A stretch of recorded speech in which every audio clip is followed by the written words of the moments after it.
Well, hello, Speedster Johnny here. Welcome back, subscribers, first-time viewers, casual viewers. Great to have you riding along. This is a road that I thought was called Batwing Road. As it turns out, it's actually Bat Creek Road. Here I'm making some adjustments here before I proceed. Now this is not going to be a fast ride. As a matter of fact, it's going to be pretty slow. A good portion of it I'll probably never get out of third gear because of all the twists and turns and whoop-de-doos that happen along the way, and also because the road is a road is a little bit on the rough side, but as you will see as we go along. And if you should hear some banjo music in the background as we're riding along, but don't be too surprised, because as often happens in this part of the country, you get off of a US route like 72, which we were just on. Actually, that's a Tennessee route, 72, and US Route 411, which is where we'll wind up later. You're really into banjo picking country, or at least that's what it looks like. A lot of working farms along the way that look reasonably prosperous. And this is really pretty nice road, pretty country out here. Pretty narrow. Can't go too fast because you just never know what's going to be over the next rise. Could be a pickup truck that's in your lane coming in the opposite direction. Could be a tractor with a load of hay. You just never know. And that's something you don't want to run into unexpectedly. As I'm riding along, I'm also listening to some tunes on my Bluetooth unit. I've been using it for a while now. First time around, it was I could hardly hear it because it was tucked too far behind the padding in the helmet. So what I did is I put it into little pockets, but I think what's happened now is that, yeah, they're out in the open, but they're too far back to actually be close to my ears. And I have the unit turned all the way up. I got my phone turned all the way up, and it's still, once I get rolling, I can barely hear it. I guess I'm going to have to do a better job of locating them. But other than that, I think the unit's going to be pretty good.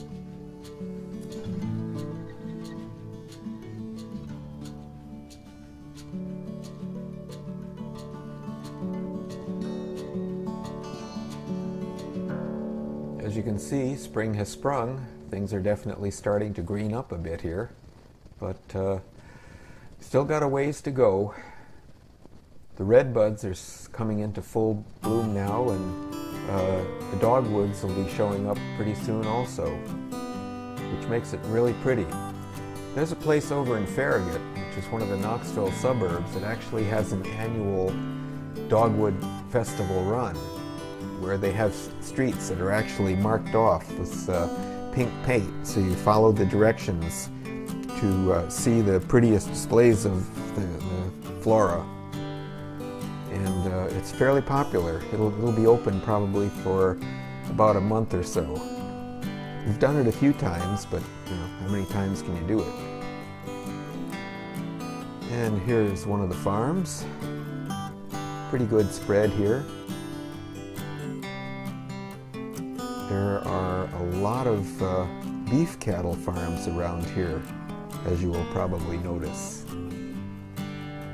We'll be coming up on an intersection in a few minutes and learned something about it when I was out with a lakeshore cleanup with the motorcycle club, the Tellico Riders.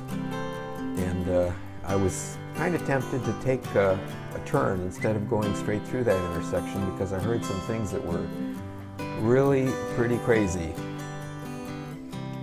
There was a group that was going to go down and do some picking there, picking as in picking up trash, but they said it's not for, here's the intersection, it's not for the faint of heart. And I'm not sure whether it was to the left or to the right, but not too long ago there were sections of that road that were actually underwater because of the heavy rains.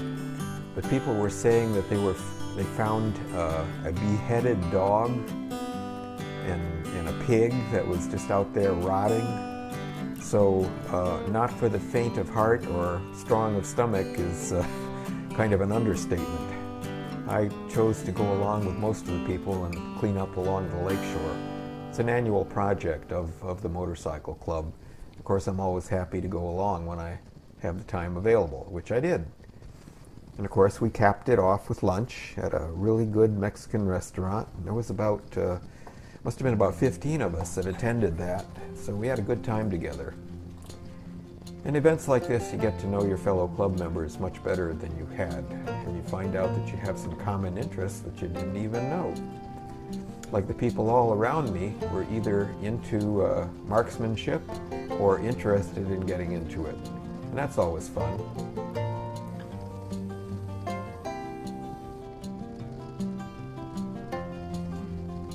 Wouldn't be very good to run into a semi on this road, would it? Fortunately, I don't think this is a place where they would regularly be driving. Nice red barn here. Some of these farms are really beautiful. Nicely laid out property, and obviously people that care about their places, and some maybe not so much, but it's always a pleasure to be on a road like this and see the good country folk that the way they live out here, and absolutely a pleasure. And of course, we do happen to have a very good day to be doing it, because it's going to go up in the 60s today, maybe even approaching 70. It's not quite that warm now. It's probably in the high 50s at this time. But I wanted to get the ride in before the time and the day slipped away from me, and that can happen so fast. I think this afternoon we're going to be going out and getting a bite to eat at a Thai restaurant, and then doing some food shopping. Not the most favored things in the world. Thai food is good, of course, but food shopping, something you gotta do, if you know what I mean. We go to the Kroger's. That's our favorite supermarket here. There are others, Food Lion, Food City, Publix. People from Florida and that area will certainly be familiar with that name. Kroger's maybe not so much. I've got a wide open field and can actually get up into maybe 4th or 5th gear here. How cool is that? Kind of straight, not as much fun as the twists and turns of a while ago. Still fun though. Great 2-lane country road.